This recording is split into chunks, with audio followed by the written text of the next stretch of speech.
हर रोज सुबह उठते ही सबसे पहला सवाल होता है कि आज क्या बनेगा, और इसी सोच में कितना टाइम और एनर्जी निकल जाती है पता ही नहीं चलता। इसलिए मैंने अपनी लाइफ में एक सिंपल हैबिट शुरू की है और वो है वीकली मील प्रेप। बस 2-3 घंटे की प्लानिंग और थोड़ी सी मेहनत और पूरा हफ्ता कुकिंग ना बहुत ही ईजी हो जाती है। तो इसी तरीके से अगर आप भी फास्ट और स्ट्रेस फ्री कुकिंग करना चाहते हैं और रोज रोज वही सब्जी काटने की टेंशन या बार बार किचन में भागना, अगर इन सारी चीज़ों से बचना चाहते हैं तो आज की इस वीडियो में मैं आपको अपना practical weekly meal prep routine दिखाऊंगी और इसमें वो सारी चीजें भी ऐड करूंगी जो कि मैं अपने वेट लॉस या वेट मैनेजमेंट के लिए इस्तेमाल करती हूं। तो चलिए स्टार्ट करते हैं आज का वीडियो। मैं अब मार्केट से पनीर बिल्कुल नहीं खरीदती हूँ, घर पर ही बनाती हूँ और फटाफट बन भी जाता है। तो इसके लिए मैं क्या करती हूँ, 2-3 दिन के लिए पनीर बनाने के लिए मैंने 1 लीटर दूध लिया है। काला नमक और जो हरी मिर्च, हरा धनिया अगर आपके पास हो उसे डाल दीजिए, थोड़ी सी चिली फ्लेक्स, पेरी पेरी मसाला या जिस तरह के मसाले आप खाते हो ना वो इस दूध में डाल दीजिए। और जब दूध बॉयल हो जाए तो उसे थोड़ी देर के लिए ठंडा होने दीजिए, तकरीबन 5 मिनट। और उसके बाद दूध को फाड़ने के लिए मैं विनेगर का यूज़ करती हूँ। तो आधा विनेगर और आधा पानी लेके दूध में डाल दिया है और इसे करीब 5 से 7 मिनट के लिए रेस्ट दे दीजिए। एकदम से इसे बिल्कुल मत चलाइए, टच ही नहीं करना है क्योंकि दूध को ना बहुत तेज शॉक लगता है। बस देखिए 10 मिनट बाद जैसे ही आप हिलाएंगे इस दूध को तो पनीर तैयार है। बस इसको हमें एक मलमल के कपड़े में छानना है और एक किसी भी पनीर के मोल्ड में हमें बना के रखने के बनने के लिए रख देना है। और ये देखिए ये स्टील का है एक पनीर मोल्ड, ये मैंने नेस्टेशिया से लिया था। और इसमें ना क्लॉथ को यूज़ करना बिल्कुल भी ज़रूरी नहीं है। इसमें नीचे होल्स बने हुए हैं जिनसे सारा पानी निकल जाता है। और अब इसको 1 घंटे के लिए रख देंगे और उसके बाद पनीर रेडी है। तो आप जो भी मसाले खाते हैं उन्हीं मसालों को ऐड करके पनीर बना सकते हैं। तो अगर आप सैलेड वगैरह खाते हैं अपने वेट को मैनेज करने के लिए ना, तो इस पनीर का यूज़ करिए, ये बहुत ही अच्छा लगता है, टेस्टी भी लगता है। और पनीर को कैसे यूज़ करेंगे वो आगे अभी वीडियो में बताऊंगी। और दूसरी चीज़ है फ्रूट्स को कट करके रखना। तो देखिए मैं फ्रूट्स नॉर्मली कट करके नहीं रखती हूँ, ताजे जैसे होते हैं उन्हें तभी के तभी कट करके खा लेते हैं। लेकिन अगर किसी भी फ्रूट की ज़रूरत मुझे किचन में रहती है, खासकर पाइनएप्पल जैसा फ्रूट जिसको कि कट करना अपने आप में एक बड़ा काम है, उसको मैं कट करके पेस्ट बना के रखती हूँ रायते के लिए। बनाना बहुत आसान है। पाइनएप्पल को छोटे छोटे टुकड़ों में कट किया और बगैर किसी ऑयल के, किसी मसाले के हमने इसे पकने के लिए रख दिया है। बस थोड़ी सी चीनी डाली है, चीनी अपना पानी छोड़ती है जिससे ये हल्का सा कुक हो जाता है। जैसे ही ये गल जाए इसको ठंडा होने के लिए रख देंगे और ठंडा होने पर पीस लेंगे, पेस्ट बना लेंगे और इसे रख लीजिए फ्रिज में। 1 हफ्ते तक बिल्कुल ख़राब नहीं होता है। और जब भी रायता बनाना हो इस पेस्ट को डालिए दही में और उसके ऊपर काला नमक और थोड़ा सा भुना जीरा डालिए। इतना टेस्टी रायता तैयार है कि आपको लगेगा ये तो रेस्टोरेंट स्टाइल रायता घर पे कैसे बना लिया। और इसके बाद करीब 2 दिन के लिए मैं एक पेस्ट बना के रखती हूँ मसालों का। ये लंबे टाइम के लिए नहीं, केवल 2 दिन के लिए। और इसे फ्रिज में ही रखती हूँ। और इसको बनाने के लिए मैंने ढेर सारी प्याज कट कर ली है। और मैं जो ये पेस्ट है इसको बनाऊंगी अपने सिरेमिक के कुकवेयर में। आप लोग क्वेश्चन पूछ भी रहे थे ये कैसे हैं, तो देखो बहुत बढ़िया है। और इसमें काफ़ी सारे तो मेरे पास हैं। एक मैंने बड़ा वाला और ऐड किया है अपने कलेक्शन में और ये मैंने नेस्टेशिया से लिए हैं। और ये मुझे इसलिए भी बहुत ज़्यादा पसंद है क्योंकि एक तो ना ये बहुत ड्यूरेबल है और इनकी बिल्ड क्वालिटी भी अच्छी है। नेचुरली नॉन स्टिक होते हैं, इसमें ना खाना चिपकता नहीं है और कोई कोटिंग भी नहीं है। और ये काफ़ी देर तक गर्म रहते हैं क्योंकि ये रिटेन करते हैं हीट को लंबे टाइम के लिए। और नॉन रिएक्टिव है, फूड सेफ सरफेस है इनका। और उससे भी अच्छी चीज़ एक और है क्योंकि मैंने नया डिश वॉशर लिया है ना, तो ये डिश वॉशर सेफ है और माइक्रोवेव भी सेफ है विदाउट द लिड। और फीचर्स तो मैंने आपको बता दिया। और उसके साथ मैंने क्या किया है, प्याज और टमाटर को नमक और कुछ सूखे मसालों के साथ अच्छी तरीके से गला लिया है। बहुत ज़्यादा इसे भूनना नहीं है और बस ठंडा होने पर इसका पेस्ट बना लेंगे और फ्रिज में इसे रखिए। और ये 2-3 दिन तक बहुत अच्छा चलता है। तो जब कभी भी कोई वाइट ग्रेवी की सब्जी या कोई स्पेशल करी बनानी हो, बस आप क्या करिए, इसको डालिए थोड़े से घी में, पानी डालिए कंसिस्टेंसी मेंटेन करने के लिए, घर की मलाई ऐड कर दीजिए। अब मटर, पनीर, मिक्स वेज कुछ भी बनाइए, इसके साथ सब कुछ फटाफट जल्दी बन जाता है।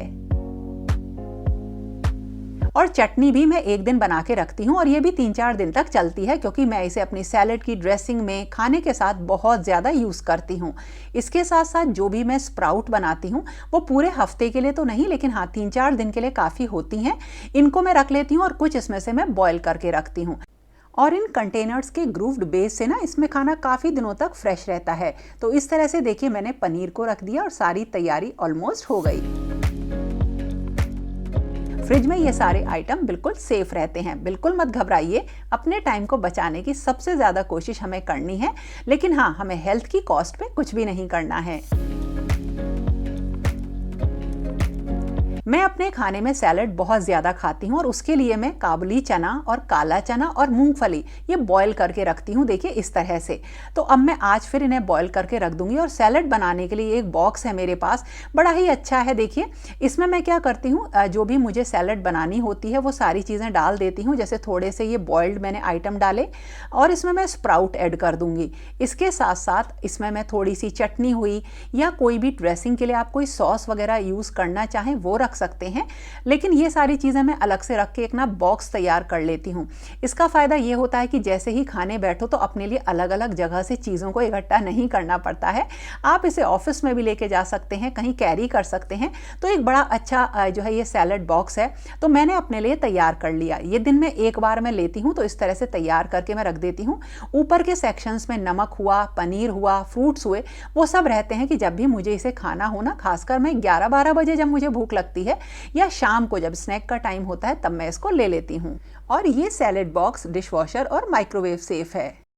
और मार्केट से हमें कोई स्नैक्स नहीं लेने पड़े, मतलब उसकी जो ज़रूरत है वो बिल्कुल ज़ीरो कर दें, इसके लिए भी मैं कुछ चीज़ें बना के रखती हूँ। तो देखिए किचन में क्या होता है, जब हम कोई काम कर रहे होते हैं तो उसी के साथ साथ मैं अपना OTG रख के ना अपने कुकी वगैरह हुए या कोई भी स्नैक हुए वो बना लेती हूँ। तो अलग से उसके लिए टाइम नहीं निकालना पड़ता है। जैसे देखिए अभी मेरा किचन में काम चल रहा है, मैं अभी अपने बहुत ही बढ़िया एक ओट्स के कुकीज़ बनाती हूँ जो घर में सब खाते हैं, वो बना लूँगी और उसको 3-4 बैचेज़ में बनाना है। तो मैं क्या करती हूँ, बहुत ही आसान तरीका यही है कि जब काम कर रही हूँ ना तभी रेडी कर देती हूँ। इसके लिए ना हमें ओट्स चाहिए, जो मेन चीज़ है, और ओट्स हमें चाहिए 65 ग्राम्स। और जो इंस्टेंट ओट्स आते हैं ना बिल्कुल सिंपल से, ये वो हैं। और इसी में हम जो गेहूं का आटा होता है वो 50 ग्राम ले लेंगे, मिक्स करेंगे। इसी में डालेंगे हम आधा चम्मच बेकिंग पाउडर, थोड़ा सा इसमें हम नमक डालेंगे, मिक्स करेंगे। और इसमें डालेंगे 50 ग्राम घी और 50 ग्राम गुड़, या अगर आपके पास ब्राउन शुगर है वो। और इसमें हम थोड़ा सा वनीला एसेंस भी ऐड कर देंगे। 2-3 चम्मच दूध के डालने के बाद इसका एक डो बनाएंगे और इसकी बॉल्स बना के ना हम इसका जो है OTG, प्री हीटेड जो हमारा OTG है उसमें रख देंगे। 160 डिग्री का टेम्परेचर रखिए, करीब 20 मिनट के लिए, उसी में ये बन जाते हैं। और ये ना देखिए एक बार में करीब 12 या 13 बनते हैं। तो मैं इसका एक डो बना लेती हूँ और ये साथ में मेरा OTG चलता रहता है और इसमें ये कुकीज़ बनते रहते हैं। देखिए ये मैं 4 बैचेज में बनाऊंगी, तो मैंने इतना ये प्रिपेयर करके रख दिया है। और मैं तो और भी बना लेती, लेकिन जो मेरा वनीला एसेंस है ना वो ख़त्म हो गया है। तो इस तरह से बहुत सारी चीज़ें साथ के साथ बन जाती हैं और कुकी ऑलमोस्ट रेडी हो जाते हैं। तो मार्केट से कोई स्नैक ना खरीदना पड़े, उसके लिए भी वीकली मील प्रेप जो आप करते हैं उसमें इस जगह को भी, मतलब इसको भी एक जगह दीजिए। तो इस तरह से देखिए साथ के साथ ये बनते जा रहे हैं। आसान सी चीज़ है, बहुत ज़्यादा इसकी तैयारी नहीं करनी। और ख़ासकर जिस दिन मील प्रेप करें उस दिन कोई भी चीज़ अपने लिए डिफ़िकल्ट ना रखें कि जिसकी तैयारी बहुत बड़ी हो। तो मैं इसी तरीके से हरी सब्जियों को भी पीस के रख देती हूँ। लेकिन हाँ, जो खाने वाली चीज़ होती हैं वो 2 से 3 दिन के लिए होती हैं। तो देखिए ये हो गए तैयार कुकीज़। और इन सारे कुकीज़ को मैं भर के रखूँगी ग्लास जार में। तो मेरे पास ना क्लिप लॉक ग्लास जार हैं। ये अच्छे इसलिए रहते हैं क्योंकि ये बिल्कुल एयर टाइट रहते हैं। अभी मुझे अचार वगैरह डालने हैं ना, वो भी मैं इन्हीं जार्स में रखती हूँ। बड़े सुंदर भी लगते हैं, थोड़े से रिब्ड है ना, तो इनका डिज़ाइन बहुत अच्छा है, एयर टाइट हैं और अच्छे से ये लॉक हो जाते हैं। इसके बाद देखिए मैंने जो काला चना था उसको भी बॉईल करके रख दिया है साथ के साथ। जैसा कि मैं खाना बना रही हूँ तो साथ के साथ ये सारे काम हो जाते हैं। और इसी तरीके से मैं थोड़े से आलू बॉईल करके भी रख देती हूँ। तो थोड़े सा साबूदाना को सोक करके मैं आलू में मिक्स करके और थोड़े से हरी मिर्च मसाले मिला के इसके भी कटलेट बना के रख देती हूँ। या फिर बॉइल्ड आलू बहुत जगह काम में आ जाते हैं। ये भी 2 से 3 दिन के लिए ही फ्रिज में रहते हैं और 2 दिन में ही ये सारी चीज़ें यूज़ हो जाती हैं। तो इस तरह से ये तैयारी हो गई। और अब अपने ओट्स वगैरह सोक करना, ये तो डेली मैं करती हूँ, मतलब इसको हम वीकली मील प्रेप में नहीं ले सकते हैं। और थोड़े से फ्रूट्स जैसे अनार वगैरह हुए उन्हें छील के रखना और कोई भी फ्रूट कट करके ना रखना। लेकिन हाँ, अगर आप स्मूदी वगैरह बनाते हैं तो फ्रूट्स को जैसे केले वगैरह को कट करके आप फ्रीज़र में रख के तब यूज़ करिए, तो उससे स्मूदी बहुत अच्छी बनती है। तो देखिए काफ़ी सारी सैलड वगैरह मैंने कट करके रख दी, टमाटर पीस के रख दिए हैं और इसी के साथ अनार छील के रख दिए। पूरे दिन के लिए आटा भी लगा के रख दिया है। और अब जो मेरा बाकी का सामान था कि मेरी ये वीकली मील प्रेप सही से चलती रहे, तो इसके लिए मैं बाकी का सामान भर के रख रही हूँ। ये भी देखिए एयर टाइट ग्लास जार्स हैं जिनमें मेरे सारे फूड आइटम्स बिल्कुल सेफ रहेंगे, क्योंकि अब तो मॉनसून भी आ रहा है और कुछ चीज़ें ना फ्रेश खाने में अच्छी लगती हैं। एक टाइम में फ्राइड अगर बन रहा है तो अपनी मील प्रेप में इस चीज़ का ध्यान रखती हूँ कि दूसरे टाइम पे बहुत हल्का खाना बने। अभी मैं पनीर लबाबदार बना रही हूँ, उसके लिए थोड़ी सी प्याज फ्राई कर ली है, काजू सोक करके रख दिए हैं, टमाटर पीस लूँगी और थोड़ा सा अदरक और लहसुन को बिल्कुल फ्रेश पीस लूँगी। वैसे तो मैं अदरक लहसुन का पेस्ट भी बना के रखती हूँ, जो कि अभी मेरे पास है। अब देखिए हमें क्या करना है, जो हमने प्याज फ्राई करी है उसमें जो काजू सोक किए हैं उनको डाल के और थोड़ी सी दही डाल के हम इसका एक पेस्ट बनाएंगे। बहुत ही टेस्टी रेसिपी है, आप एक बार ज़रूर ट्राई करना, बहुत अच्छी लगती है खाने में। और इनका पेस्ट बना के रख लिया है। और अब हम क्या करेंगे, एक दूसरी जगह हम टमाटर लेंगे, लेकिन उससे पहले उसमें डालेंगे खड़े गरम मसाले और अदरक लहसुन का पेस्ट और टमाटरों को डाल के अच्छी तरीके से इसको भूनेंगे। आप कोई भी चीज़ जब बनाए तो उसमें थोड़ा पेशेंस लगता है। अगर धीमी आंच पे भूनते हैं चीज़ों को तो वो उनकी जो टेस्ट होता है वो बहुत सही आता है। सूखे मसाले डाले हैं और इसे तब तक भूनना है जब तक कि टमाटर जो है अपना बिल्कुल ऑयल को छोड़ ना दे। देखिए इस तरह से, तो ये अच्छी तरह से धीरे धीरे भुन रहा है। अब जो हमने प्याज काजू का पेस्ट बनाया था ना, उसको इसमें मिक्स करेंगे, थोड़ी सी कंसिस्टेंसी मेंटेन करेंगे, लेकिन उससे पहले इसे अच्छी तरीके से तब तक भूनना है जब तक कि ये ऑयल ना छोड़ दे। ये मसाले का एक नियम होता है और ये भी मुझे मेरी नानी जी ने बताया था। बस अब इसमें हमने डाल दिए फ्राइड पनीर, इनको भी इसमें अच्छी तरीके से मिक्स कर देंगे। देखिए और बहुत ही टेस्टी एक अच्छी रेसिपी रेडी है। अगर आप मील प्रेप कर रहे हैं तो कुछ ऐसी सब्जियां ज़रूर बनाइए जो लंबे टाइम तक चलती हैं, जैसे भरवा करेले। इन्हें आप फ्रिज में बना के रख भी देते हैं तो भी ये ख़राब नहीं होते हैं। तो इनका जो मसाला बनाए ना करेले का, उसमें सौंफ और खटाई ज़रूर ऐड करिए, बहुत अच्छी लगती है। और इसी तरीके से जो इसका जो ऊपर का छिलका हम ज़्यादातर फेंक देते हैं ना, तो उसको क्या करिए, थोड़े से आप जीरा लीजिए, सौंफ डालिए, बेसन डालिए, सूखे मसाले डाल के, और जो ये ऊपर का छिलका होता है, जो कि थोड़ा तो हम भरवा करेले में यूज़ कर लेते हैं लेकिन थोड़ा बच जाता है क्योंकि ये कड़वा होता है ना, उसको अच्छे से वॉश करके हम इस तरीके से भून लेंगे। ये भी ना बहुत टेस्टी लगता है खाने में बेसन के संग, और इसको पका लीजिए। मतलब अगर आप कोई सूखी सब्जी खाएंगे ना तो उसके साथ ये जो करेले के छिलके की सब्जी है ना, ये बहुत अच्छी लगती है।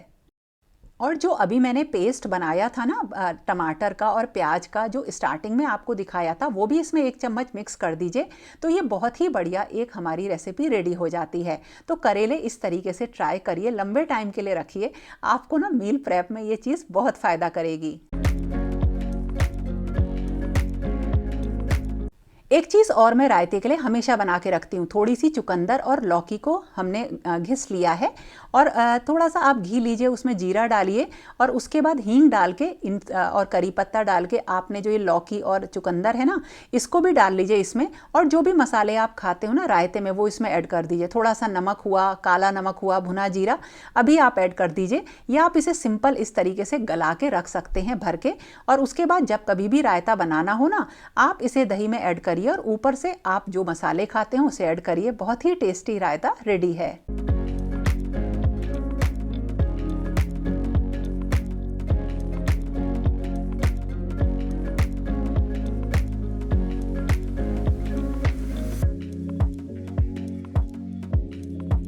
और इस तरह से मैं अब जो हूँ बिल्कुल डन, अच्छी तरीके से तैयारी करके रख दी है, जिसमें अपने लिए भी काफ़ी सारी चीज़ें बना के रख दी हैं।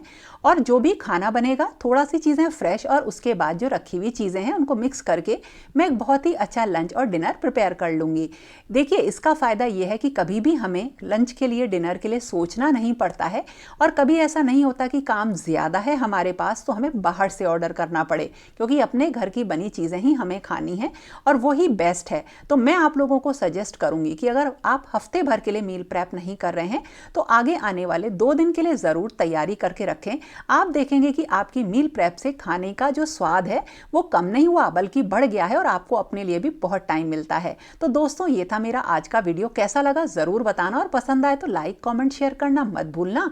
और सारे प्रोडक्ट्स के लिंक आपको डिस्क्रिप्शन बॉक्स में मिल जाएंगे। तो दोस्तों, फिर मिलेंगे एक नए और इंटरेस्टिंग वीडियो के साथ। तब तक के लिए okay friends, thank you and bye bye.